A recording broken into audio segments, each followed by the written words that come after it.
What's up guys, you're watching the Sid Show, and if you're new in my channel, don't forget to subscribe. And today our topic is PlayStation 5 error, and the error is CE-107857-8. An error occurred while loading or updating the application. So you're having a problem with the application. Your application is not going to load or update. So I'm just going to share my screen on the left side, and here we are at the screen.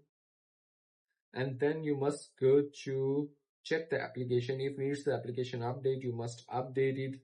And if not going to work, then you just go to the settings, and here you just check the application is updating or not, your files are downloading or not. Then go to the settings and check the system and system software update. If needs to update the system software, you must update it. Sometimes your application is not supported your older version of system software. And then go to the storage. You must check the storage. Sometimes you don't have enough storage to launch the application or update the application for the more files.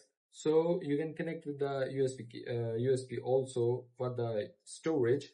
And in the last, you just check the server. Sometimes the server is down. That's why your application is not working, because application needs the network and for launching. So check it. If is it not working, then you just wait. Sony will fix this up automatically. If is it working, then you have a local internet provider. You just check it, the network connection, advanced settings, change the DNS settings.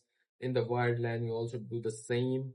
A frequency, check it. So simply that's how you can fix this kind of error for the updates files or launching files having error. So if you want to ask me a question, then leave a comment in the comment box, and catch you later.